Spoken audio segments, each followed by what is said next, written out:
Hello everyone, my name is Megha Balani and welcome to all of you. और आज हम करने वाले हैं बिहारी जी का जो दूसरा पार्ट है जिसमें हम नीति के बारे में पढ़ेंगे। और यहाँ पर बिहारी जी ने क्या बताया, यहाँ पर उन्होंने नीति यानी किस तरह से आपको नीति रखनी चाहिए, कैसे आपके विचार रखने चाहिए, कैसे आपको जीवन में रहना चाहिए, उन सभी के बारे में हमें शिक्षा दी है। तो आज की क्लास में हम अपने लिए कुछ मॉरल वैल्यूज भी ऐड करेंगे, हमें किस तरह का इंसान बनना चाहिए। तो ये जो छोटी छोटी चीज़ें हैं, जो ये छोटे छोटे दोहे हैं, ये आपको जीवन में काफ़ी चीज़ों की शिक्षाएं देते हैं कि आपको अपनी लाइफ में कैसा रहना चाहिए। तो स्टार्ट करते हैं। सबसे पहले समझते हैं, जीवन परिचय हम देख चुके हैं, तो वही जीवन परिचय आपका रहने वाला है। साहित्य में स्थान, उसकी रचना है, वो सभी सेम ही है, बस हमारे दोहे अलग हैं और हमें अब जो है संदर्भ भी थोड़ा सा अलग लिखना होगा। कैसे, देखते हैं। सबसे पहले हम दोहे को पढ़ते हैं जो कि नीति से लिया गया है। दुसह दुराज प्रजानु को क्यों न बड़े दुख दंदु, अधिक अंधेरो जग करत मिली मावस रवि चंद्र। ठीक है, तो इनके अर्थों को देख लेते हैं कि किसका क्या क्या अर्थ है। दुसह, सह मतलब सहना, दु मतलब बेकार, जो बेकार ही हम सहते हैं किस चीज के बारे में, दुराज। दुराज मतलब दो राजा, प्रजाजनो मतलब प्रजाजन। ठीक है, क्यों न बड़े दुख दंदु, दुख दंदु मतलब दोहरा दुख।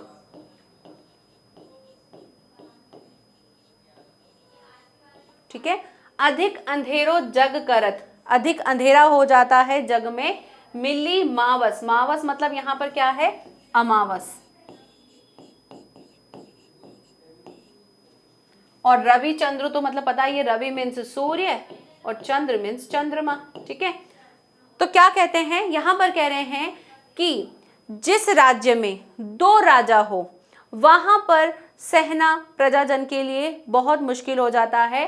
वहां पर क्यों न दुख बड़े दुख दंदु, मतलब कि वहां पर दुख जो है वो दो गुना हो जाता है। जिस राज्य में दो राजा हो वहां की प्रजा के लिए दुख जो है वो दो गुना हो जाता है। और ऐसा क्यों ना हो, क्योंकि जिस प्रकार अंधेरा हो जाता है जग में, कब, जब मिली, जब एक तिथि, जब अमावस्या पर यानी अमावस्या की तिथि को जब सूर्य और चंद्रमा एक राशि में होते हैं, तब क्या हो जाता है, पूरे जग में अंधेरा हो जाता है। उसी तरह से जब किसी राज्य में अगर दो राजा हो तो वहां की प्रजा क्या करती है, वहां की प्रजा को उनका दुख जो है वो दो गुना हो जाता है, क्योंकि दोनों राजाएं अपनी अपनी चलाएंगे, उन दोनों राजाओं के जो अपने अपने रूल्स होंगे वो होंगे।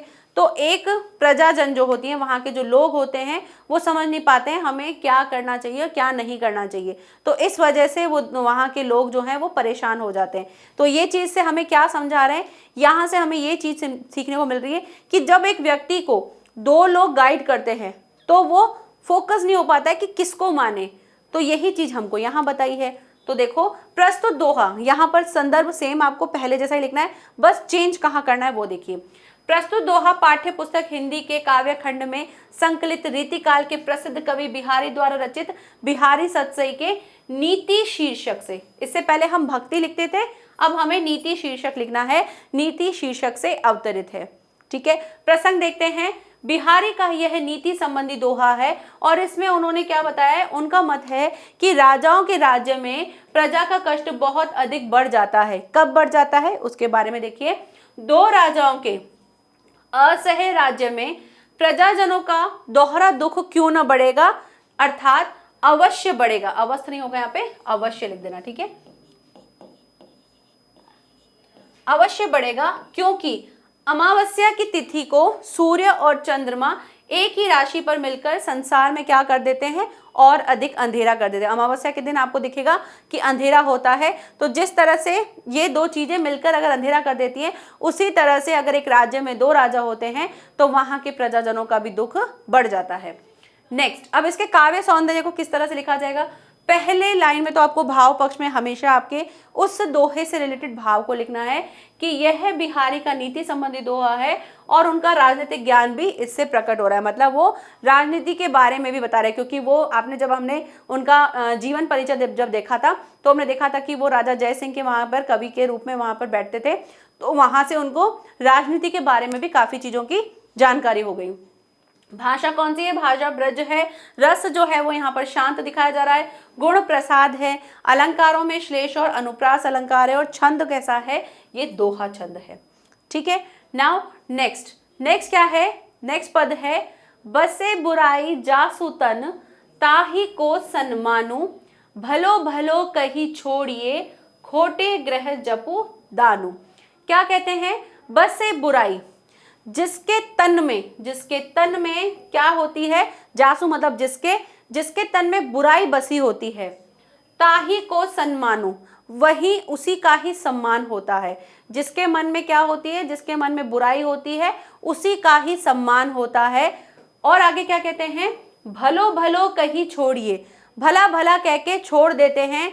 और खोटे ग्रह जपु दानु, जो ग्रह भले होते हैं, कहते हैं ना कि एक ग्रह भले है तो हम उस चीज को छोड़ देते हैं। जब हम पंडित जी को कुछ दिखाने जाते हैं अपनी कुंडली उंडली और कहते हैं भाई हमारे आगे के बारे में बताओ, तो क्या बोलेंगे? ग्रह बढ़िया है, अच्छा है, सब कुछ बढ़िया है। तो कहते हैं हम क्या बोलते हैं? हाँ चलो ठीक है, सब बढ़िया बढ़िया, अच्छी बात है। और अगर पंडित जी वही कह दे कि तुम्हारे ग्रह में थोड़ा सा खोट है, तब हम क्या करने लग जाते हैं? तब हम जप करने लग जाते हैं, हम दान करने लग जाते हैं, हम वहां पर यज्ञ करवाते हैं, दान वान देते हैं। तो भले चीज को हम क्या करते हैं? भला भला कह के, अच्छी चीज को कह के हम उसको छोड़ देते हैं, मतलब उसकी तरफ ध्यान नहीं देते हैं। और जो बुरा होता है उस बुरे चीज के लिए हम यत्न करते हैं, हम उनके लिए दान करते हैं, हम उसके लिए तप करते हैं। तो यहाँ पर जो बिहारी जी हैं वो क्या बता रहे हैं कि सीधी चीजों के लिए, सरल चीजों के लिए जो सुलझे हुए व्यक्ति हैं उनकी कोई बात नहीं करता है, उनका कोई सम्मान नहीं करता है।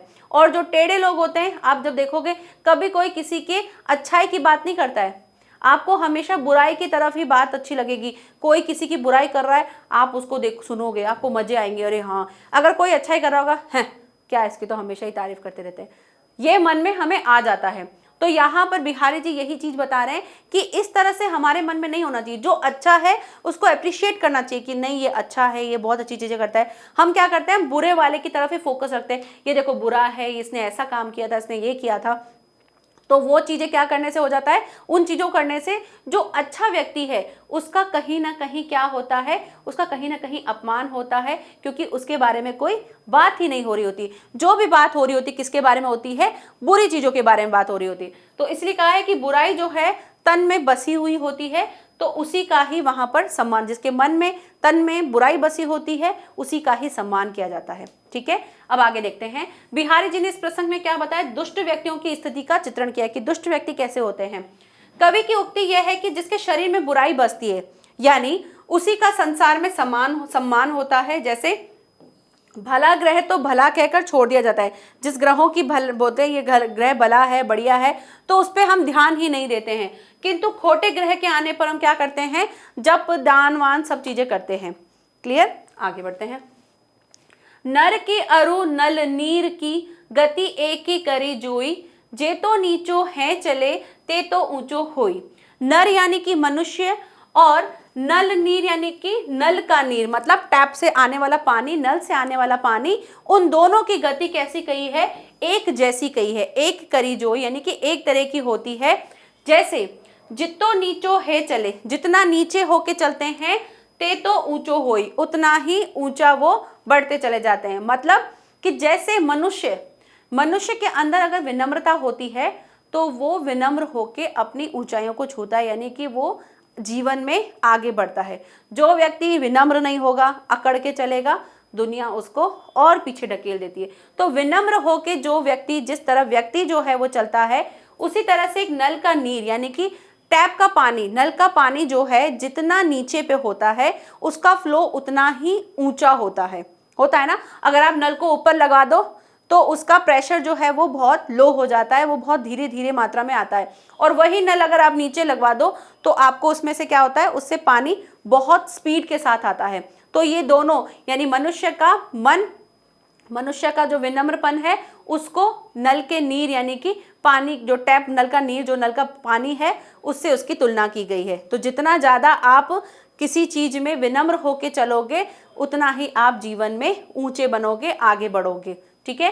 तो यहाँ पर देखते हैं बिहारी ने इस दोहे से विनम्रता के महत्व का उल्लेख किया है। हमें हमेशा विनम्र होके ही कोई चीज करेंगे तो आपको उसमें लाभ मिलेगा। आप अगर अकड़ रखोगे कि ऐसे कैसे नहीं होगा, ये तो मेरा हो जाएगा, तो उस पल के लिए, शायद उस पल के लिए आपकी किस्मत हो तो वो हो जाए, बट आने वाले टाइम में वो चीज नहीं हो पाती है।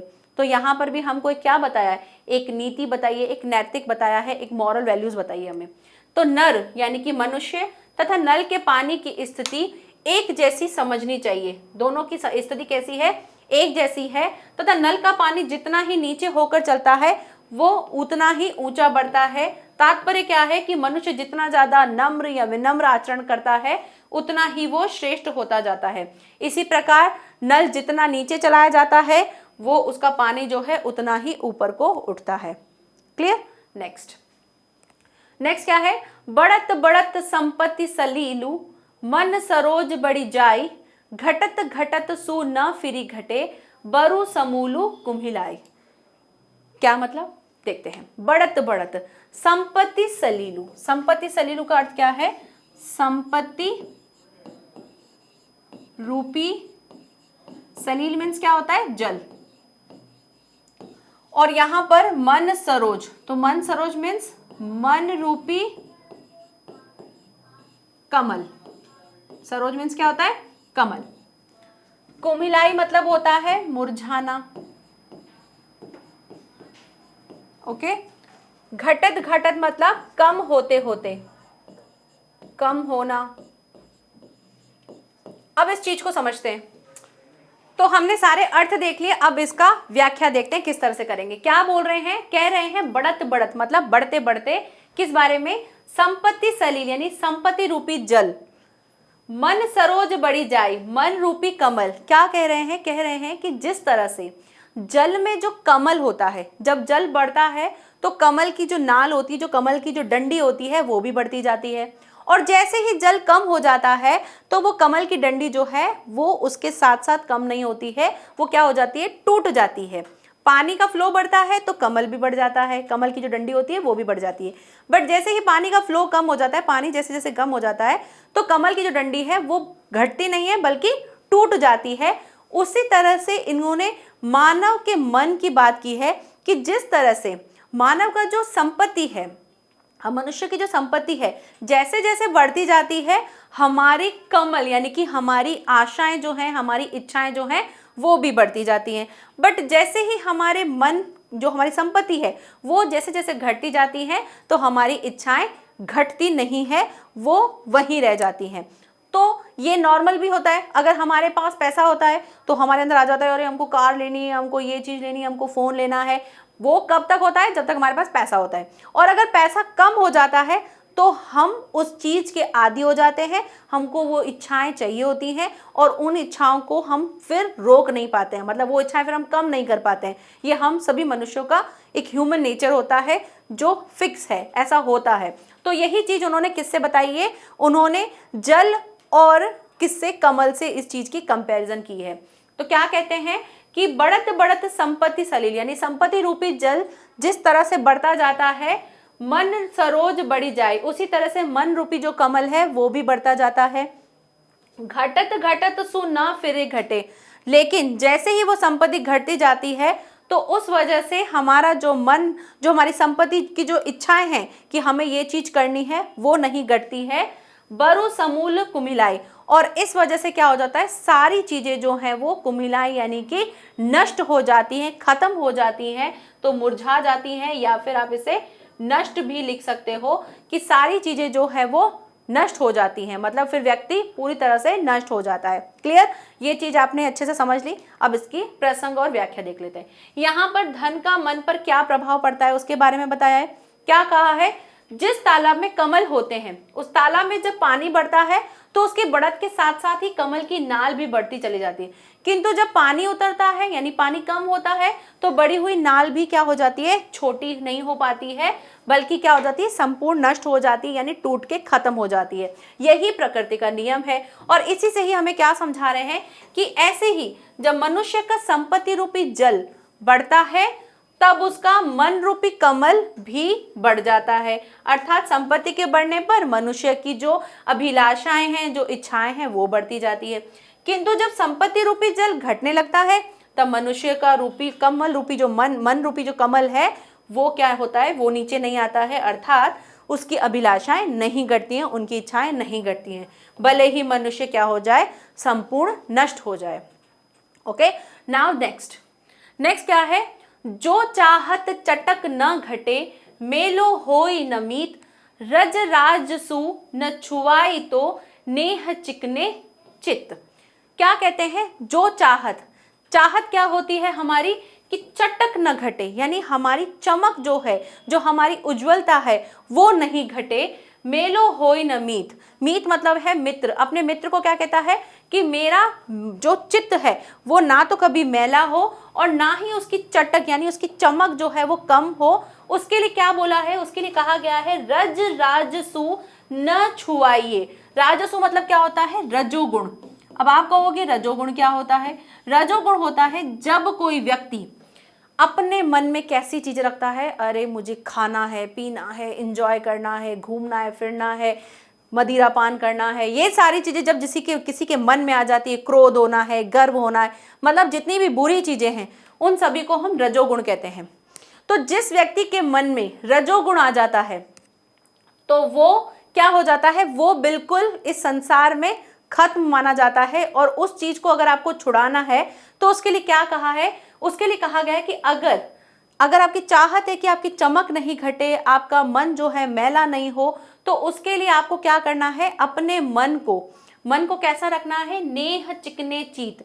अपने मन को, अपने जो दिल है उसको, चित्त को आपको कैसा रखना है, नेह यानी कि तेल के समान, जो प्रेम रूपी आपका मन है उसको तेल के समान जो चिकना है वैसा रखना चाहते हो तो उसके लिए आपको क्या करना है, ये जो रजोगुण है, रजोगुण यानी कि जिसमें गर्व है, क्रोध है, अहंकार है, उन चीजों की धूल से आपको क्या करना है, अपने मन को छुड़ा के रखना है। और अगर नहीं छुड़ाया तो आपकी जो चमक है वो सभी की सभी कम हो जाएगी। ठीक है, तो यहाँ पे हमको अगर एक सही शिक्षा अगर वो देना चाहते तो क्या देना चाहते हैं कि हमको अपने मन को बिल्कुल साफ सुथरा रखना है, तो हमको इस टाइप के जो गुण हैं उनसे अपने आप को दूर रखना चाहिए। नहीं तो क्या होगा, नहीं तो वो चीजें हमारे मन को मैला कर देंगी और उससे हम आगे इन चीजों से कभी बाहर नहीं निकल पाएंगे। ठीक है, तो इसका सबसे पहले हम प्रसंग देखते हैं।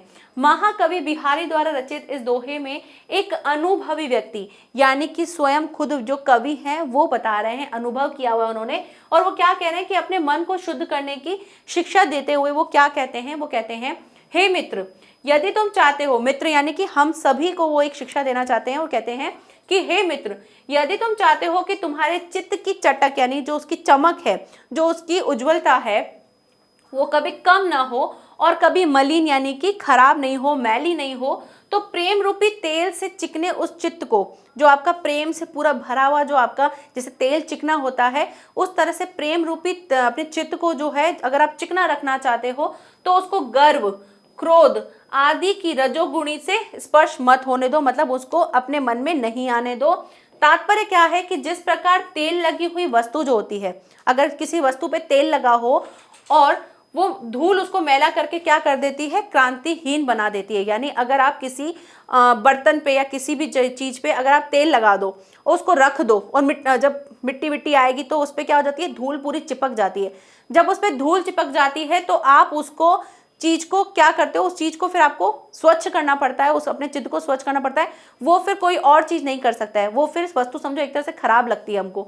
तो उसी प्रकार चिकने और स्वच्छ चित्त को गर्व, क्रोध आदि रजोगुणी जो वृत्तियां हैं, जो मलिन कर देने वाली हमारे चित्त को, उनसे दूर कर देती हैं। अतः चित्त को शुद्धि के लिए हमें क्या करना चाहिए, रजोगुणी रज से बचकर सर्वथा कैसा रहना चाहिए, सर्वथा बनाए रखने के लिए उसे अनिवार्य है। मतलब आपको अपने मन के जो ये रजोगुण है उनको हमेशा अपने मन से दूर रखना ही सर्वथा अनिवार्य है, हमेशा जरूरी है। आप चाहो तो यहाँ पे हमेशा जरूरी है, आवश्यक है, ये शब्द लिख सकते हो। क्लियर। नाउ नेक्स्ट, ये है हमारा लास्ट दोहा। क्या है, बुरो बुराई जो तजे, तो चितु खरु डरातु, जो नी कलंकु मयंक लखी, गने लोग उत्पातु। क्या कह रहे हैं कहते हैं कि बुरो बुराई जो तजे, तजे मतलब त्यागना, अगर बुराई को छोड़ दे तो चित्तोर खरो डरातू, तो हमारा चित्त जो है, हमारा दिल जो है, हमारा मन जो है वो डर जाता है। क्यों? क्योंकि अगर कोई बहुत बुरा है और सडनली वो तुमसे बहुत प्यार से बात कर रहा है, तुमसे बहुत अच्छे से व्यवहार कर रहा है, तो एक पल के लिए आता है कि ये इतना अच्छा बिहेव क्यों कर रहा है, और उस व्यक्ति से हमको डर के रहना पड़ता है, क्योंकि हमें लगता है कि ये बुरा है और हमेशा बुराई करता है, तो उससे हम अच्छाई की उम्मीद कैसे कर सकते हैं। और अगर वो एकदम से एक अच्छा सा व्यवहार करता है तो हमारे मन में एक डर रहता है कि कभी ना कभी ये पलटवार करेगा। ये सबके साथ होता है, ये हमारे साथ नॉर्मल जीवन में भी होता है। तो यही चीज वो कह रहे हैं कि अगर बुरा जो है बुराई को त्याग देता है तो हमारे मन में, हमारे चित्त में एक डर बैठा रहता है। वो किस प्रकार? जिस प्रकार की नी कलंको मयंको लखी, अगर चंद्रमा पर दाग नहीं लिखे, अगर आपको चंद्रमा बिल्कुल स्वच्छ दिखे, कहते हैं ना चांद में भी दाग होता है, अगर आपको चांद बिल्कुल कलंक रहित यानी कि बिना दाग का दिख जाए तो कहा जाता है, गने लोग यानी बहुत से लोग कहते हैं, या ये कहावत है कि अगर चांद अगर आपको बिना कलंक के, बिना दाग के दिख जाता है तो समझो संसार में क्या आने वाला है, उत्पातु, यानी कि संसार में कुछ ना कुछ बुरा घटने वाला है। उत्पातु को आप कह सकते हो अपशकुन होने वाला है। काफी लोग इसको अपशगुन बोलते हैं, लेकिन अपशकुन होता है, ठीक है, अपशकुन होने वाला है ऐसा कहा जाता है, ठीक है। अब ये चीज को हम भावार्थ से समझते हैं। बिहारी लाल नीति की बात बताते हुए क्या कहते हैं कि यदि दुष्ट व्यक्ति अचानक ही अपनी दुष्टता छोड़ देता है तब भी उसे उपद्रव की शंका बनी रहती है, मतलब तब भी हम उस चीज से डरे हुए रहते हैं कि कहीं ना कहीं ये कुछ ना कुछ कर ना दे, हमेशा हम डरे हुए रहते हैं।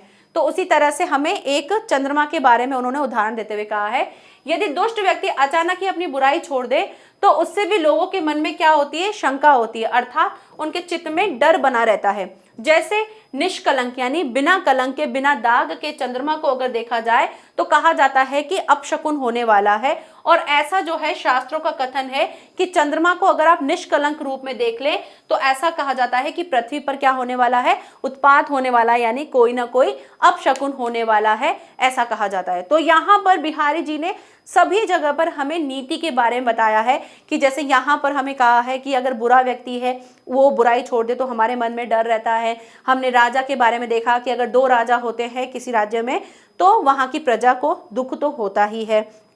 इसी तरह से हमने देखा था कि अगर व्यक्ति के अंदर क्या आ जाए, संपत्ति हो और वो बढ़ती जाए और एकदम से कम हो जाए तो मन की आशाएं जो हैं वो कम नहीं हो पाती हैं। तो यहाँ पर वो हर बार हमें एक नीति चीज बता रहे हैं कि हमेशा अपने मन को स्थिर रख के चलना चाहिए, जैसी आपकी स्थिति है उसी के अनुसार चलना चाहिए और हर एक चीज को नैतिक आचरण के साथ पूरा करना चाहिए। क्लियर? 14 अब लास्ट एक और बच गया है। मैंने आपको बोला था कि 14 लास्ट है, बट हमारा 15 एक और भी है, ये अंतिम है। क्या कहा है इस दोहे में? स्वार्थ सुकृत न शमु वृथा, देखी बिहग बिचारी, बाजी पराए पानी परी, तू पछीनू न मारी। अब यहाँ पर किसके बारे में बात की गई? यहाँ पर एक बाज को संबोधित करते हुए कह रहे हैं और बाज के साथ उनका इशारा किसकी तरफ है?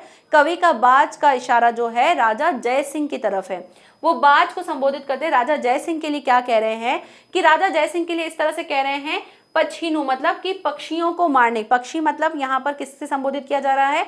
जो बाकी छोटे छोटे राज्य के जो राजा हैं उनको संबोधित किया जा रहा है। तो वो क्या कहते हैं कि हे बाज यानी कि हे राजा जय सिंह, आप जो हैं अपने बाकी के जो छोटे छोटे जो राज्य हैं उनके राजा जो है उनको आप क्या करते हो, अगर आप उनको मारने का प्रयास करते हो तो ये आपके लिए स्वार्थ, मतलब ये आपके लिए स्वार्थ सिद्ध है। ये सुक्रतु यानी कि आपकी सुकृति के लिए, आपके अपयश के लिए नहीं है। न शमु व्रथा, ना ही आपके श्रम के लिए साधक बनेंगे।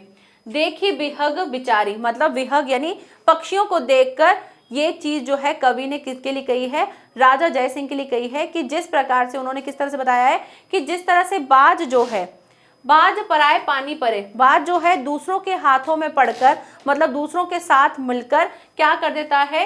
तू पछीनू न मारी, वो अपने साथी पक्षियों को भी मार देता है, जबकि उसको ऐसा नहीं करना चाहिए क्योंकि जिस तरह से बाकी सारे पक्षी हैं वो भी एक पक्षी है, उसको सबके साथ मिलकर रहना चाहिए। लेकिन बाज का स्वभाव क्या होता है? वो दूसरों के हाथों में पड़कर वो अपने ही समाज के पक्षी जो हैं उनको ही मार देता है। इसी तरह से उन्होंने राजा जय सिंह के लिए कहा है कि जिस तरह से राजा जय सिंह जो छोटे छोटे राज्य के जो राजा है उनको क्या कर देता है, उनको मारता है, उनके साथ युद्ध करता है, तो ना तो उससे उसका स्वार्थ पूरा होगा, ना उससे सुकृति होगी यानी उसका यश बढ़ेगा, ना ही उसको कोई श्रम मिलेगा, ना ही उसकी कोई चीज मानी जाएगी। तो इस तरह से पक्षियों को देखते हुए कवि ने ये बात कही है। अब यहाँ पर देखते हैं कि प्रसंग में कवि ने क्या कहा है। प्रसंग में कवि ने कहा है कि दूसरे लोगों के बहकावे में आकर अपने साथियों के साथ दुर्व्यवहार करने वाले व्यक्ति को बाज की अनुक्ति कही गई है, मतलब बाज के समान उसे कहा गया है। तो जो व्यक्ति दूसरों के आचरण में पढ़ के, दूसरों की बातों में पढ़कर अपने साथियों का नुकसान कर देते हैं, वो कैसे कहलाते हैं, बाज जैसे कहलाते हैं। ठीक है, तो व्याख्या क्या है, हे राजा जय सिंह रूपी बाज, इन पक्षियों यानी कि अपने साथी छोटे राजाओं को मारने से ना तो तेरा स्वार्थ सिद्ध होता है, ना ही तुझे सत्कर्म यानी यश मिलता है, ना ही तुझे तेरा श्रम जो है वो सार्थक होता है। अतः हे बाज, तू भली प्रकार इस पर विचार कर और इस प्रकार दूसरों के हाथों में पड़कर अपने साथी जो अन्य पक्षी हैं उनसे हिंसा मत कर, यानी उनको मत मार। ठीक है, तो यहाँ पर कवि ने ये भी चीज हमें बताई है कि हमें किसी और लोगों के बहकावे में आकर जो हमारे दोस्त लोग होते हैं उनसे लड़ाई झगड़ा नहीं करना चाहिए। हमेशा सही चीज को सोच समझ के अपने क्या बोलते हैं, अपने दिमाग से काम लेके चीजों को करना चाहिए, दूसरों के बहकावे में नहीं आना चाहिए, जो कि हम बहुत जल्दी आ जाते हैं। तो आपको जब तक मन से सही ना लगे तब तक नहीं करना है, दूसरों की बातों में नहीं आना है। ठीक है, तो यहाँ पर ये जो है हमारा अंतिम दोहा था और ये हमारा चैप्टर कंप्लीट होता है। स्पोर्ट्स चैप्टर बिहारी लाल जी का ये चैप्टर पूरा कंप्लीट हुआ, जिसमें हमने नीति से रिलेटेड और भक्ति से रिलेटेड दोहे समझे थे। अब बात करते हैं कि ओवरऑल आपको क्या समझने को मिला। ओवरऑल आपको भक्ति के बारे में, श्री कृष्ण की भक्ति के बारे में समझने को मिला। नीति मतलब कि जीवन के मौलिक जो तत्व हैं, जो नैतिक विचार है, वो हमको सीखने को मिले। क्लियर? तो मिलते हैं नेक्स्ट लेक्चर में। Thank you so much, bye bye and take care.